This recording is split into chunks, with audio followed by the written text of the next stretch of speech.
Eu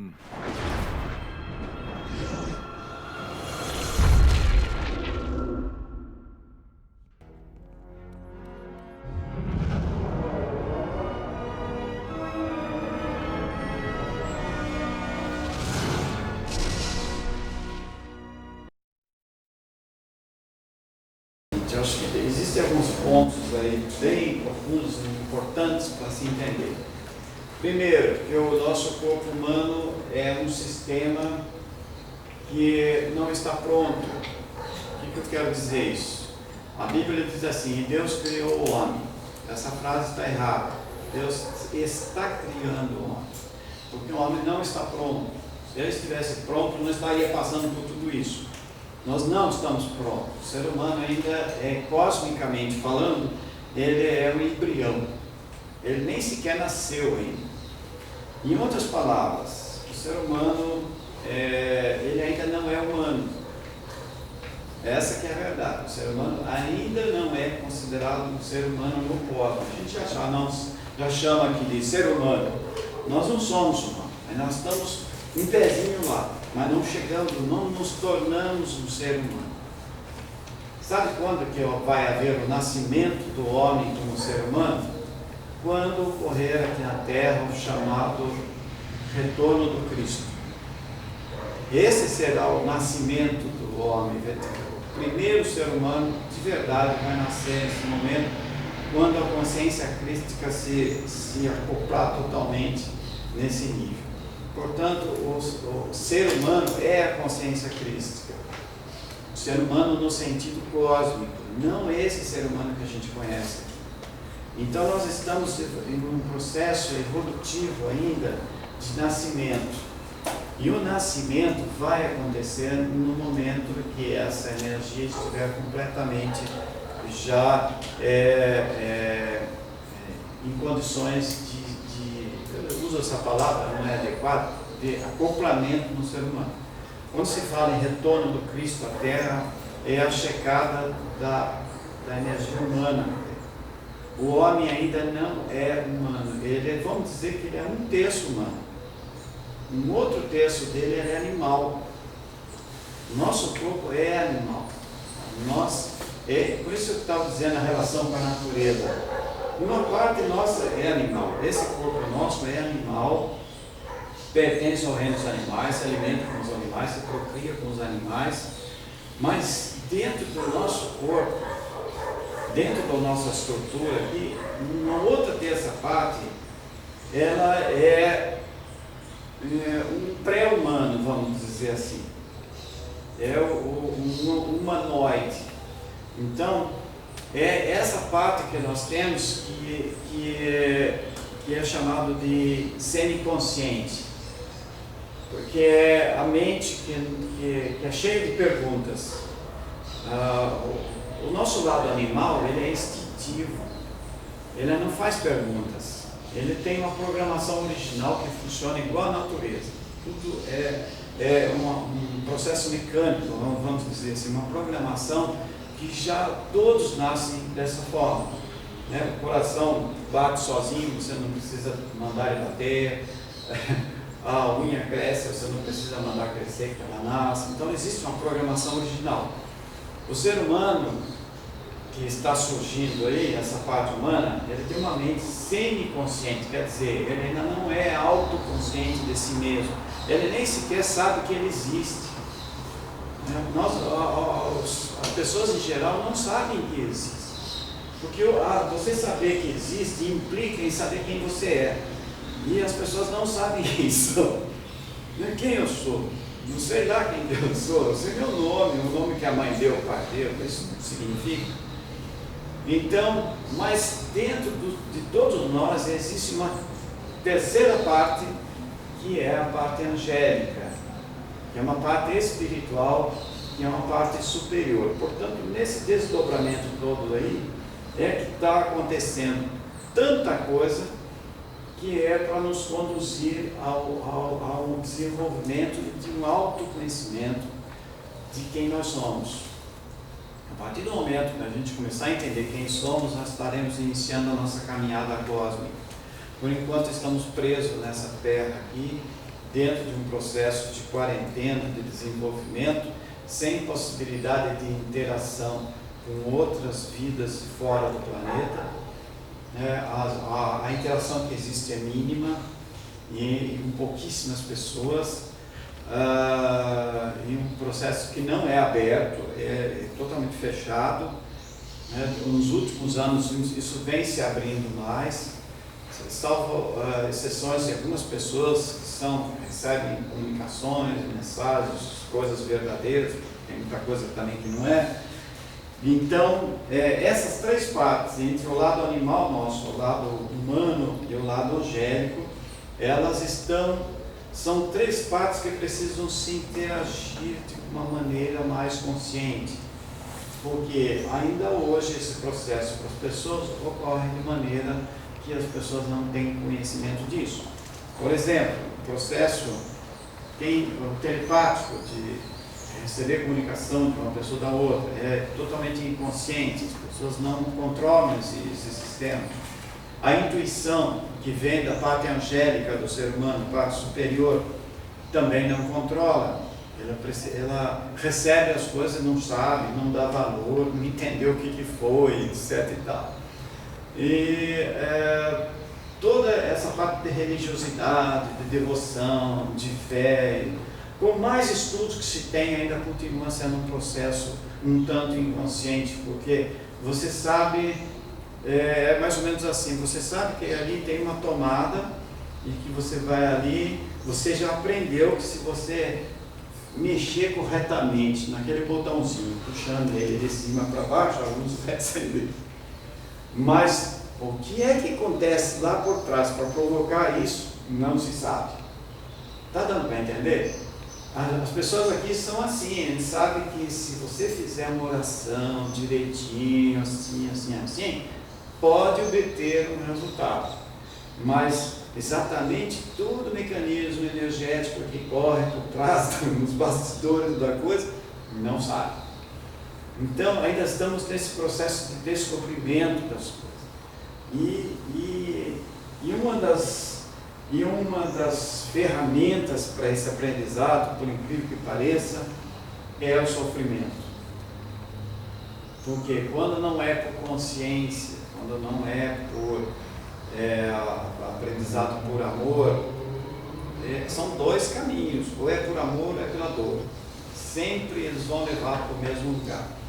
Então, o processo na Terra vem se desenvolvendo há muito tempo, através de muitas crenças diferentes, e ao longo desse tempo foram criadas coisas que nós hoje em dia nós chamamos de paradigmas, que também são padrões de pensamento.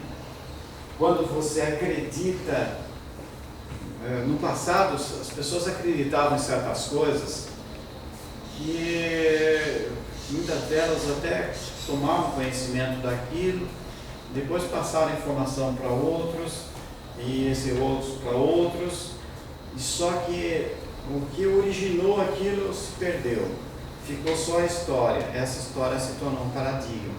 As pessoas continuam passando umas para as outras, mas ninguém sabe como é que foi que surgiu aquilo. Eu vou comentar isso rapidinho, porque é muito importante. Talvez vocês conhecem a pesquisa com os macacos? Todo mundo conhece os macacos? Da batata? Hein? Da batata? Da ilha? Não é da batata. Da batata é o processo de desenvolvimento.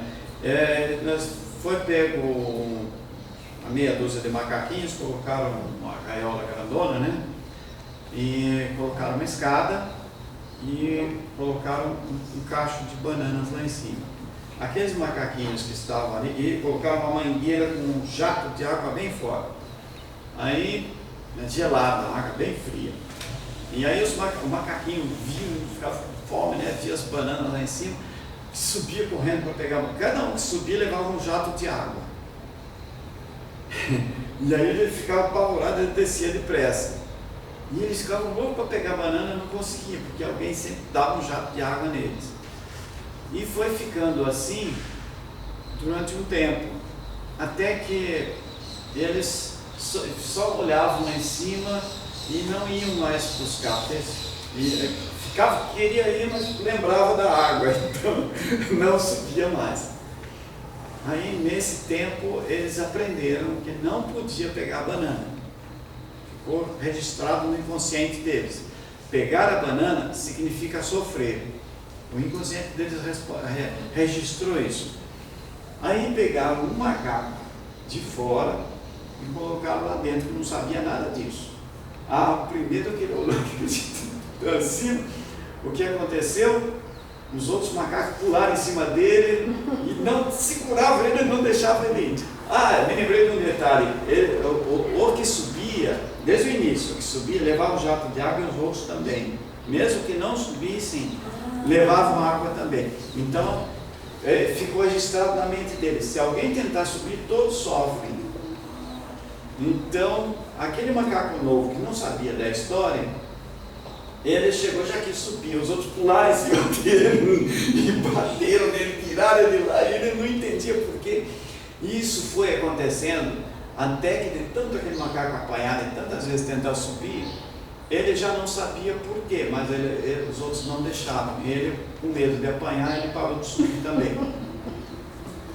Então, o que ficou acontecendo aí? Ficou registrado um paradigma, um padrão de pensamento de uma coisa. Aí eles começaram a fazer outra coisa. À medida que eles põem macaco novo, eles tiravam o macaco que estava lá, os primeiros. Punham um novo e a história se repetia. Inclusive, aí começou a trocar as coisas, foi trocando todos, e todos eles não subiam mais, porque o que subia apanhava. Resultado, os macacos que acabaram ficando lá, nenhum sabia mais da água. Nenhum sabia por que não podia pegar banana, mas eles não subiam e não pegavam. Porque tinha castigo divino na história. Eles ficaram condicionados de que não pegar banana ia todo mundo sofrer. A população da Terra vem sendo controlada dessa forma. Os processos religiosos que existem aqui, todos são feitos dessa forma. Os castigos divinos, essas histórias todas, muita coisa escrita na Bíblia foi colocada pelas pessoas para isso, pelas organizações religiosas, para controle de cabeças. Então ele é colocado dessa forma. O catolicismo foi uma das organizações que mais fez nesse sentido. E, inclusive na Idade Média, com tudo que eles fizeram com a Santa Inquisição, as pessoas não sabiam por quê, mas sabiam que se fizesse aquilo iam sofrer muito, iam ser castigados, isso e tudo. Então isso tudo é lavagem cerebral, é lavagem de toda iniciativa, é um condicionamento para que, como é que eu vou dizer, eles foi o clero que criou a história dos cordeiros, né? O que se quer é um rebanho de cordeiros para ser controlados, isso que na verdade existe até hoje. Mas não é só isso, os muçulmanos também têm muito desse tipo de coisa. Todas as igrejas trabalham no processo do medo, porque é o medo que funciona. O macaco não subia em cima do medo. O paradigma está diretamente ligado ao medo. Medo de não poder fazer. Por que eu não posso fazer? Não sei por que, mas não posso fazer. Se eu fizer, eu vou apanhar, vou sofrer. Então, com isso, foi podado totalmente a possibilidade criativa do ser humano, no sentido positivo, e foi podado a liberdade de expressão. Então, as pessoas passam a ficar dentro delas, tem esse medo de que isso não pode. Para você saber por que não pode, vai ter que estudar muito, se dedicar muito para entender todo o mecanismo da coisa, para falar, poxa. Aí você começa a olhar para a sociedade toda e você fala, por que está todo mundo sofrendo desse jeito? Porque as pessoas passam a bater, vamos dizer uma coisa, umas nas outras, para bloquear, sem saber, fica impedindo que os outros, os que querem ser livres, não podem ser livres, porque tem que ser assim. Não, por que tem que ser assim? Não sei, mas tem que ser assim. Não interessa saber, não pode, acabou. É assim que sempre foi. E passa de pai para filho. E passa de pai para filho. Chama isso de paradigma. E ele tem a ver com a saúde. Por exemplo, o paradigma na saúde. Você precisa comer carne para viver, senão você fica anímico. Isso é paradigma, porque na verdade isso não existe, nunca existiu. Você não precisa de carne. Qualquer estudo mais rudimentar que existe mostra que a sua constituição física é de um vegetariano, os seus dentes são de animal vegetariano, o seu intestino é de animal vegetariano, porque o seu corpo todo é de vegetariano. Por que precisa comer carne? Porque você comendo carne, você fica doente. E você ficando doente, você precisa de remédio, você precisa de doutores, você precisa de tratamento, você precisa movimentar essa máquina financeira toda. Está certo que no passado distante, o homem ainda sendo troglodita, como a gente costuma chamar, ainda quando era muito lulu, né? Os primeiros lulus, o primeiro ser humano até se chamavam lulus. Então, eles eram homens, seres rudimentares que tinham acabado de deixar de ser trogloditas para ser homo sapiens. Então, no princípio, eles eram carnívoros ainda. Mas a constituição física era diferente também. Tinha um intestino mais longo, mais curto, tinha dentes caninos mais proeminentes, que era para dilacerar a carne. O homem era carnívoro antes. Depois, com a mudança que foi feita geneticamente, que ele começou a se tornar humano, mais humano, a alimentação carnívora para ele vem sendo um processo complicado, porque ao mesmo tempo que ela dá energia, ela também tira a saúde. Então, na medida que nós estamos hoje passando de um processo de menos animal e mais ser angélico dentro do ser humano, ou seja, entrando num outro processo evolutivo, onde nossos corpos estão se tornando mais sutis, nós precisamos de mais energia e menos matéria para viver. Quanto mais energia, mais diretamente da fonte e menos processos complicados, porque o seu intestino tem que digerir, seu estômago tem que digerir, tem todo um processo aqui que, na medida que você vai se sutilizando, você vai deixando de precisar desse processo todo. Então, nos seres de mundos mais avançados, o sistema orgânico deles é extremamente simples, porque eles processam muito mais a energia diretamente da fonte do que através de ter que mastigar um monte de coisa para absorver isso. Então, para entender o processo de energia, tenho que levar tudo isso em conta. Como vocês estão vendo, é um assunto super longo. Vamos lá. A medicina vem se desenvolvendo ao longo da sua história, buscando meios de restabelecer a saúde, mas a verdade é muito pouco tem sido feito no sentido de evitar que as pessoas fiquem doentes. A medicina alopática sempre se dedicou a criar remédios e tratamentos, quase nada em métodos preventivos. Por que isso acontece? Então está relacionado com o paradigma, está relacionado também com a busca de lucros exorbitantes.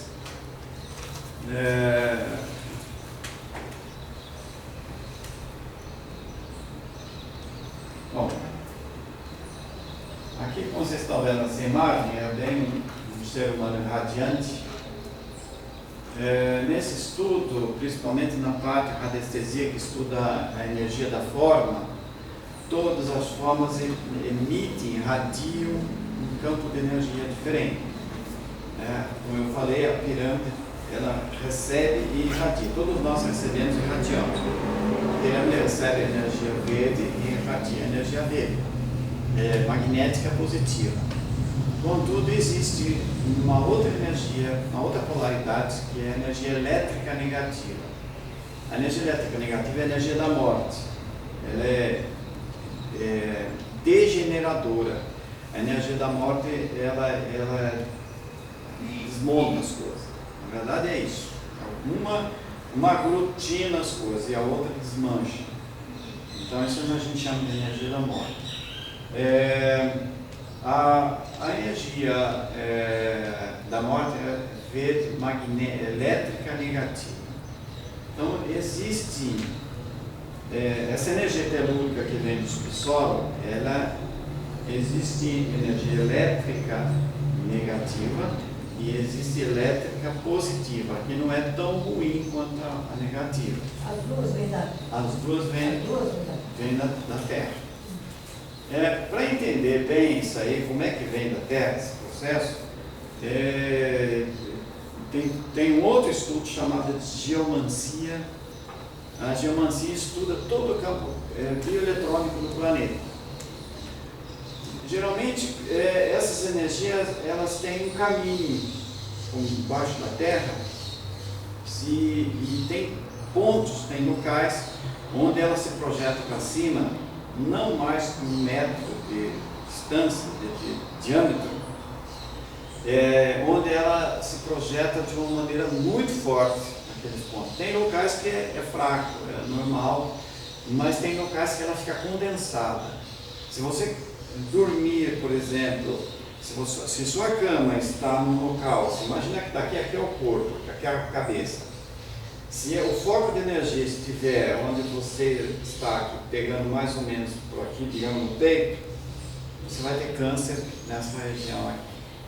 Ou então, se pega nas pernas, vai começar a sentir dores nas pernas, porque à noite você fica lá pelo menos 8 horas recebendo essa energia o tempo todo.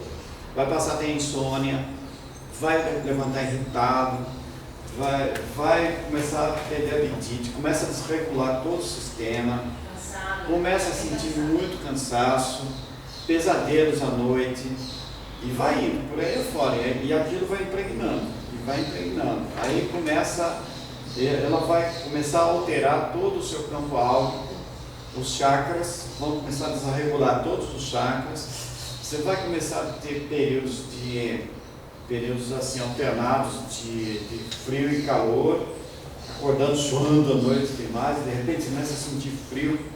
Isso já é um processo que a sua energia, que é no Oriente chamado Yin e Yang, que nós temos as duas energias a saúde é você ter essas duas energias em equilíbrio, depois eu vou falar mais sobre isso.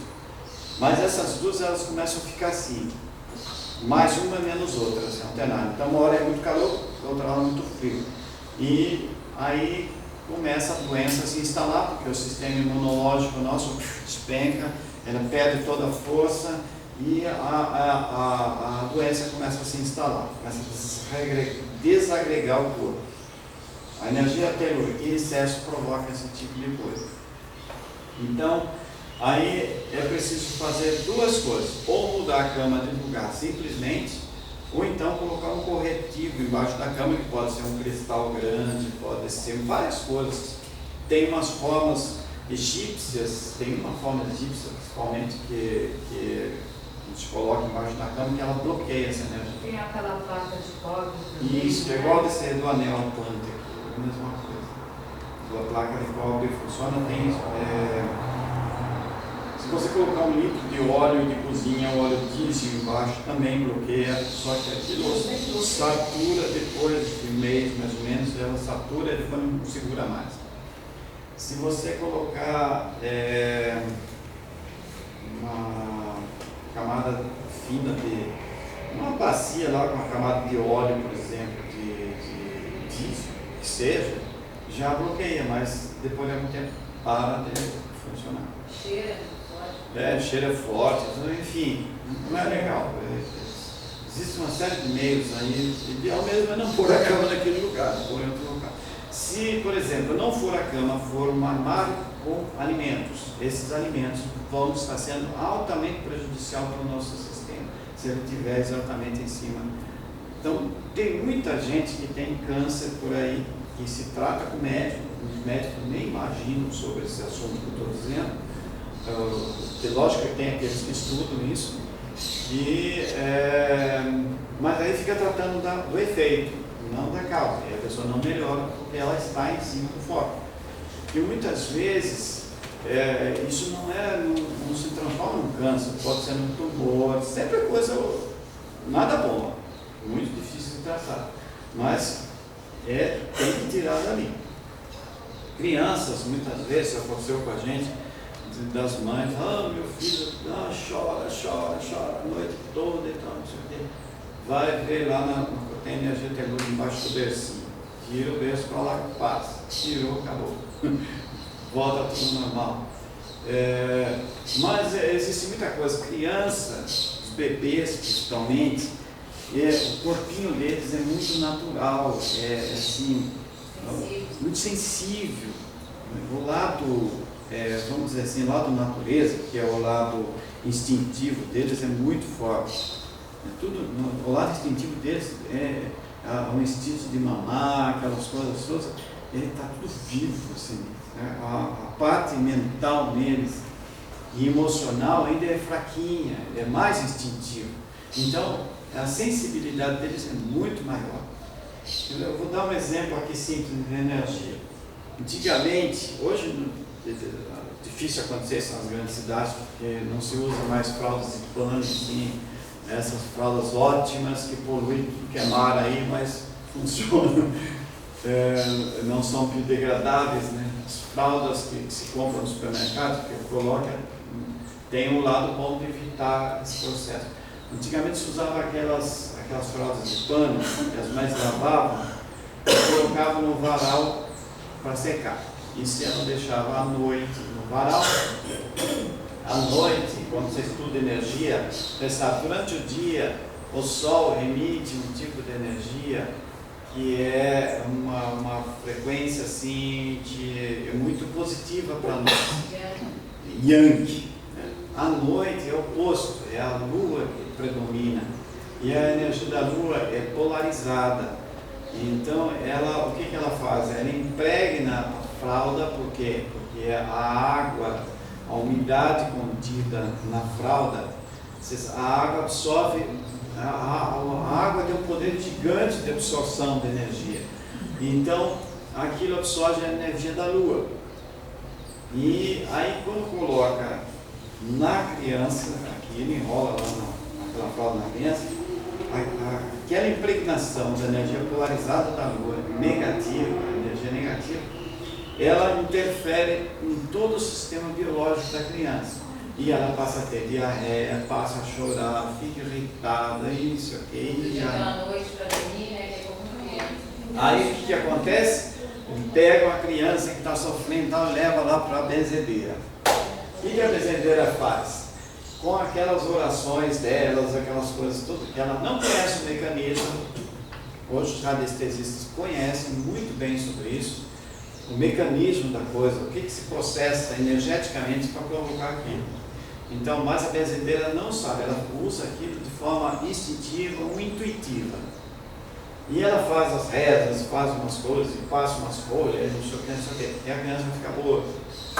O que ela faz? Ela não sabe o que ela fez, mas ela sabe que fazendo equilibra a energia que está na criança e ela fica boa. Então, nesses estudos aí, a gente estuda a simpatia. Como é que a simpatia funciona? Funciona por um monte de coisa incrível, um dia eu conto aqui, mas funciona, mas é aliado ao poder da mente das pessoas também. É o inconsciente da pessoa que tem uma forma de fazer. A questão é o seguinte, assim, por que a simpatia, quando você conhece o mecanismo da simpatia, quiser fazer a simpatia, não funciona. Você vai fazer idêntico ao que o outro faz, só que não funciona. Porque o seu mental racional interfere. Quando é só um instintivo, que alguém te fala, se você pegar 3 alhos e fizer assim, assado, vai eliminar a verruga, você vai lá, faz e a verruga desaparece. Se você entender o mecanismo daquilo, vai fazer a mesma coisa, não funciona. Porque você está fazendo racionalmente, e da outra forma, você está fazendo por crença. Entende? O mecanismo é outro. É incrível essas coisas. Bom,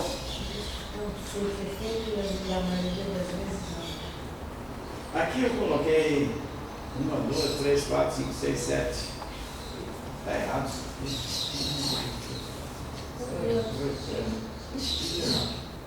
É 7. Tem 8. Considera 7. Eu coloquei aquelas esferas ali na cabeça da pessoa. Como sendo o que eu chamo de esfera mental. Nós temos 7 esferas mentais e o tempo todo eu vou estar falando sobre essas esferas mentais, porque a cada momento é uma delas ou mais de uma que está interagindo no nosso campo relacionado com a questão da saúde. Então, uma das esferas que mais atua no nosso ser é a inconsciente. a inconsciente, ela para nós na Terra, um campo mental nosso mais poderoso que tem. Infelizmente, sempre é usado de forma errada, mas ela é muito poderosa. Esse caso que eu acabei de falar aqui, da simpatia, ela é o inconsciente que faz. Para fazer acontecer, nós temos que aprender a trabalhar com o inconsciente. E na simpatia, quando você sabe o mecanismo dela e não consegue reproduzir, é simplesmente porque nós não conseguimos controlar o nosso inconsciente. E controlar o nosso inconsciente significa você se comunicar com ele, se comunicar com o próprio corpo. O processo nosso mental, nossa mente racional, a esfera mental racional, tem uma grande dificuldade em estabelecer comunicação com o próprio corpo. Diferente, por exemplo, dos yogis, que tem yogi, né, que consegue injetar veneno na veia e ele consegue controlar aquilo de forma que não faça mal nenhum para ele. Então, injetar doenças assim, veneno de cobra, que eu tinha os caras pegou lá de uma cascavel e injetou o veneno dela no sangue, controlado por cientistas, e ele concentrou lá e anulou o veneno no próprio sangue. Então, isso não é um poder, mas não é um poder no sentido de simplesmente um autocontrole. Você conseguir estabelecer um comando do seu próprio corpo de tal maneira que você se comunica com o inconsciente e o controla. Porque o inconsciente, a mente instintiva, ela não raciocina, né? Não tem raciocínio, ela age de acordo com o mecanismo automático. Então, mas ela recebe, ela aceita comandos da nossa mente racional. Então, se você der ordens para o corpo e conseguir comunicar com o corpo físico, ele obedece. Então, mas para isso tem um método certo para se fazer. E para isso precisa que você se conheça mais e consiga estabelecer essa comunicação. Nós temos aqui na Terra tanta dificuldade para se comunicar com o corpo, quanto para se comunicar com esferas mais elevadas. Normalmente é eles que se comunicam com nós aqui, do que a gente com eles lá. Não é verdade? As mensagens, os ensinamentos, todos que vêm dessa forma, vêm mais por processos de comunicação de lá para cá do que daqui para lá. Aqui fica se pedindo, implorando, chorando, para que ocorra alguma coisa. Você não sabe simplesmente chegar lá e falar com um ser mais elevado de forma que seja adequadamente ouvido uma coisa. E todo esse processo está ligado a uma série de questões, porque de merecimento, disso, daquele outro. Sendo que a mente inconsciente do corpo, para esses yogis chegarem nesse nível, eles foram muitos anos de treinamento, de meditação, de autocontrole e autodomínio.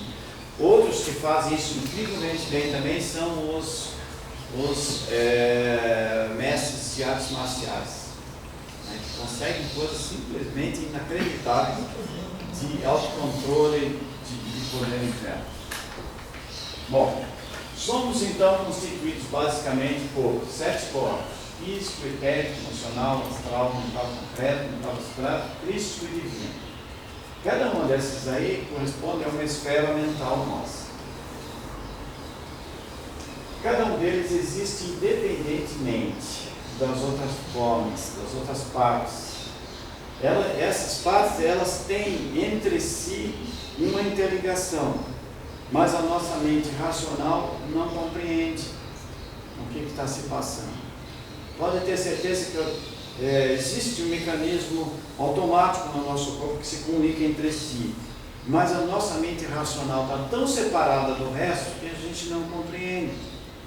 E muitas vezes não dá valor para o que é importante e dá valor para o que não tem importância nenhuma. É invertida a coisa.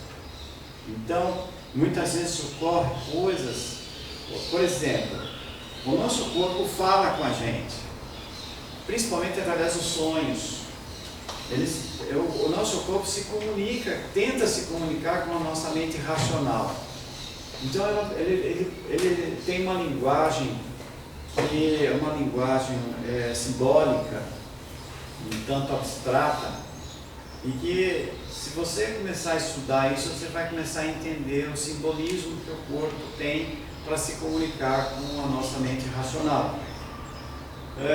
Por exemplo, muitas vezes ele provoca certas coisas, como a própria dor é uma forma do corpo se comunicar com a nossa mente racional. Vou dar um exemplo. Se você está lá mexendo com planta e de repente entrou um espinho pequenininho no dedo, aí o que acontece? Aquilo entrou no campo do corpo, da mente instintiva. Instantaneamente, o corpo, através de nervos, através dos processos dele, já emite uma mensagem para o cérebro avisando que tem um agente estranho no seu corpo e que pode provocar problemas. Então, já manda aquilo lá. Aí você já, entrou no espinho aqui. Mas, você já foi avisado que tem espinho, tem que tomar providência, mas você não toma providência. Mas depois eu tiro e continua mexendo lá. Mas você não sabe que junto com aquele espinho pode ter entrado uma bactéria perigosa. E aí, mas na hora não está acontecendo nada mesmo, né? Foi só uma dorzinha e tal, e depois você tira. Só que aquela dorzinha pode se transformar num problemão. Mas o corpo já avisou. A questão está na importância que você dá para as coisas. Se você pega... Está avisando que tem que ir lá. Se você pega, você não dá bola para a coisa, e você deixa aquilo lá, e depois vai cuidar de outra coisa, o negócio fica... O que acontece? A partir daquele momento que ocorreu aquilo e não foi retirado, o corpo começa a emitir para o local, já automaticamente ele toma essa providência para emitir para o local anticorpos. E os anticorpos correm para aquele lugar, cercam o lugar e já começa a ficar vermelho, né? E você já começa a sentir que começou a inflamar. E eles cercam a bactéria e começam a atacá-la para destruir aquele agente estranho, perigoso que está entrando. Elas funcionam para proteger o seu sistema. E não conseguindo destruir, eles aumentam o poder de ataque para a bactéria, transformando aquilo no que nós chamamos de pus. O pus é o último processo da coisa, a gente fica tudo inflamado, tudo difícil de mexer e tudo mais. Eles estão lá dando milhões trabalhando em torno daquela bactéria, que às vezes é muito forte, para conseguir não só eliminar a bactéria, mas como também para expulsar para fora o espinho ou o que tiver lá dentro. Se você não tomar nenhuma providência para aquilo, o próprio corpo vai fazer isso, mas vai sentir dor, vai incomodar, vai ficar inchado, vai ter um outro problema. Se o seu corpo não der conta, vamos dizer que não é uma bactéria, pode ser que entrou muitas bactérias e que o corpo não conseguiu revelar aquilo, ele vai começar a ter problema mais sério e mais sério. Significa que nós temos que tomar providência para fazer aquilo. Já aconteceu isso comigo. Entrou um espinho no dedo, mexendo com planta, eu acabei tendo que ir no hospital para tirar aquilo, porque me inflamou de um jeito que eu não conseguia mais tirar o espinho, o dedo já estava daquele inchado grande, tudo da anestesia, estava para tirar o danadinho lá de dentro, limpar, esterilizar, limpar para tirar perigo. Então, esse mesmo exemplo que eu estou dando simples aqui, ela pode ocorrer com outras coisas, pode ser por um alimento que a gente come. Então, e o organismo tem todo esse sistema de defesa e isso é instintivo. Quem controla isso é a nossa esfera mental instintiva. Então, a questão é a falta de comunicação que existe dentro das nossas mentes. Se a gente procurar se conhecer mais, a gente vai entender mais a linguagem do nosso corpo de quando é necessário uma coisa, quando é necessário outra, o que o corpo está precisando. Muitas vezes ele está precisando de coisas tipo, precisando de carinho. O nosso corpo o corpo físico nosso é animal. Vocês já perceberam que os animais adoram carinho? Ele adora uma farda, ele adora aquele contato da energia. Nós também somos do mesmo jeito, mesma coisa. E aí existem as carências, porque pelos relacionamentos, tem crianças que são muito maltratadas pelas mães, pelos pais, por pessoas em volta. Então elas crescem com aquelas carências enormes, assim como um animalzinho. Quer conhecer bem o ser humano é só prestar atenção no cachorrinho que você tem. Dona Seda sabe bem disso, que tinha um monte. Eles são desse jeito. Você presta atenção no jeito deles, sabe que nós somos iguaizinhos a eles. Então a gente quer aconchego, quer se sentir seguro, tudo isso é da mente instintiva. Então é mecânica a coisa. Então a gente procurando entender todos esses processos, a gente vai começando a entender a nossa mente também, como é que funciona, a parte racional nossa, e a gente começa a entender também que depois que tem uma outra mente superior à nossa, que é chamada de eu superior, e nós temos uma outra mente que é chamada de mente crística, que está dentro da gente, que é a que mantém, alimenta a vida disso tudo. E ainda tem uma outra mente ainda maior, que vibra fora do corpo, aqui em cima, que é a mente divina. A mente crística, a mente divina, a mente crística, ela está acoplada nesse chakra coronário. Ela está sentada aqui sobre a cabeça, e é como se fosse uma esfera que interliga o corpo fora do corpo. E essa do fora do corpo se interliga com a outra divina, que está acima do corpo. Por que está acima? Porque essa esfera divina, ela não é exatamente fora do corpo. Na verdade, nós estamos dentro dela. Todos nós estamos dentro dessa esfera divina. Nós fazemos parte dela. A parte crística já é o princípio da individualização. Contudo, ainda é coletiva, porque a parte crística dela, ela é a mesma mente crística minha, é de todos. Então é como se fosse uma esferinha que se reproduz idêntica para tudo que for criado.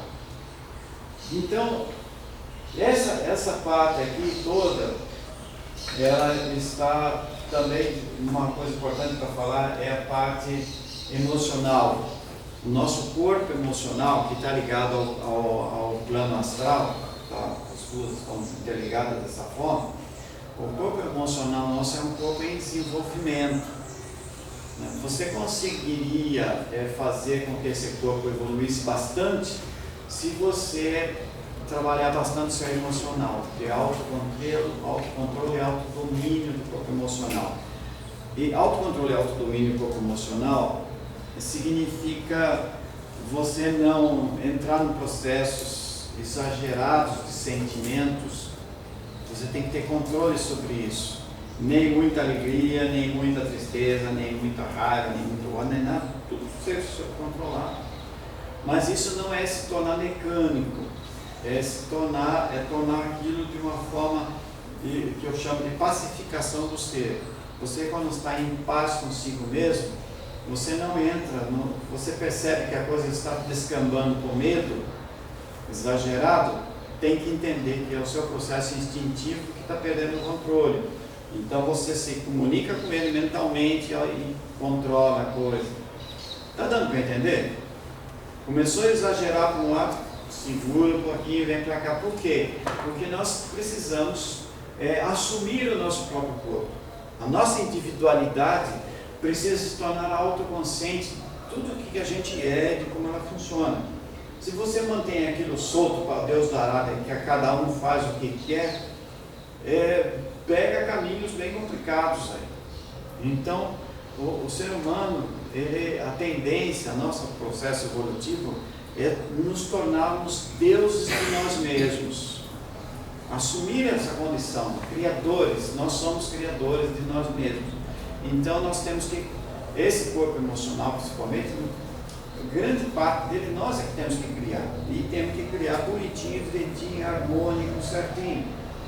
tudo isso é um complexo humano para que cada um realmente assuma a sua posição de deuses criadores, feito à imagem e semelhança do Pai.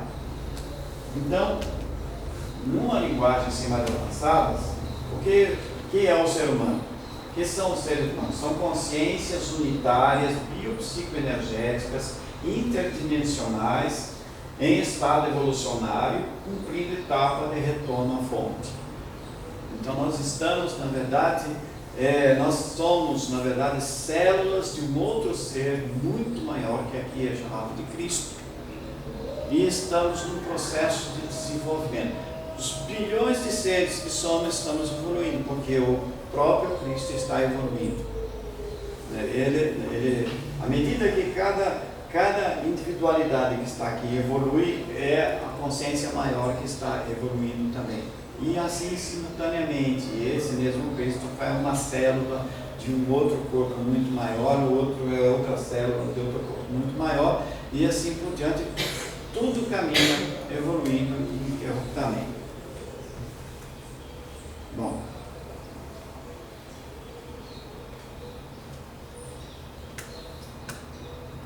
mas os outros corpos estão em níveis de frequências vibratórias bastante distantes das frequências humanas terrestres. São níveis a serem conquistados através das iniciações atemporais que devem acontecer para ver as queimas das energias mais pesadas pelos acionamentos realizados pelas operações espaciais divinas na Terra, objetivando a ascensão humana a planos elevados de consciência. Significa que todo planeta que passa por um processo evolutivo, ele inicia-se num processo de grande densidade, ou seja, muito primitivo, e vai, com o passar do tempo, ele vai se tornando menos primitivo e menos denso. E vai, ou seja, vai menos matéria e mais luz, menos matéria. A matéria vai se tornando mais etérea. O planeta Terra, por exemplo, está no ápice de um desenvolvimento de uma frequência vibratória para passar para uma outra mais sutil. Os processos da natureza, eles ocorrem por períodos gradativos que vão transformando, preparando, ajeitando, então chega no ponto que dá um salto. E esse salto hoje é chamado de salto quântico, porque a ciência que vem estudando o quanta, que é uma partícula que os físicos conhecem, que chega num certo momento que ocorre o que eles chamam de spin. Ela está vibrando numa frequência aqui, sempre naquela mesma frequência. Até hoje eles não sabem como é que isso se processa exatamente, mas esse quanta é uma energia atômica, né, que vibra aqui. De repente, ela desaparece ali e aparece numa outra oitava superior. Ela passa a vibrar na outra oitava. Hoje eles estudam o que acontece a esse quanta entre esse espaço que ela estava aqui e aqui. Para onde ela vai nesse tempo que ela desapareceu aqui? E estão descobrindo coisas incríveis sobre isso.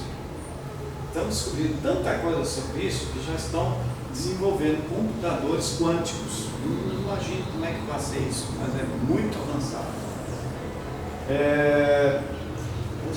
Eu gosto muito dessa parte de ciência, porque a ciência, ela, apesar de ser muito mal usada por um certo lado, por outro lado, vai proporcionar que o ser humano do futuro ele tenha muito mais tempo para ele mesmo e possa se dedicar a estudos, às artes, às outras coisas que são dedicadas ao seu próprio desenvolvimento pessoal e espiritual. Eu trabalhei 25 anos com publicidade. E eu me lembro que naquela época, quando você tinha que criar um anúncio, eu ia levar, para ter aquele anúncio pronto, definitivo, eu levaria no mínimo de 2 a 3 dias de trabalho para ter aquilo totalmente pronto para ir para a gráfica. Já aprovado, tudo. Precisava de várias empresas que é a que fornecia os textos que você tinha que encomendar, aí vinha no dia seguinte, precisava do office boy, precisava disso, precisava daquilo, precisava de um batalhão de gente para fazer aquilo estar pronto, a gráfica, o fotorídeo. Hoje eu consigo fazer a mesma coisa em 2 horas. Então, e com muito mais qualidade, com muito mais perfeição, com tudo muito mais. Então, através de um simples computadorzinho. Então, eu dou muito valor para isso, porque você ganha tempo para outras coisas. Eu nunca iria conseguir fazer o que eu faço hoje naquela época sem computador. Então, essas tecnologias elas ajudam a gente a ganhar tempo, dar saltos enormes. Os processos de cura, vocês lembram aqueles filmes Jornada nas Estrelas? Que tinha aquele Dr. Spock, já viram isso na época, né? Tinha aquela Enterprise, aquela nave que viaja com aquela equipe fazendo estudo pelo... Vocês sabiam que a série da televisão chamada Jornada nas Estrelas, ela foi escrita por um ufologista, que há muitos anos atrás e que ele recebia mensagens. Então ele procurava transformar em história, assim, para cinema popular, mais ou menos ele procurava adaptar coisas que servissem, que fosse uma mensagem dentro de uma coisa de real. Mas o que eu queria comentar aqui é que eu esqueci o nome do médico da equipe que tinha lá, não lembro agora, mas quando tinha alguém lá da nave que estava passando mal, que tinha ferido, doente, punha numa maca assim, ele vinha com um aparelhinho assim, passava em cima da pessoa, ele já identificava tudo que ele tinha, o que precisava e tudo mais. Hoje nós já chegamos nisso. Né? Isso. Irmão, o que é isso aí? Esse aqui é essa imagem aqui que está meio claro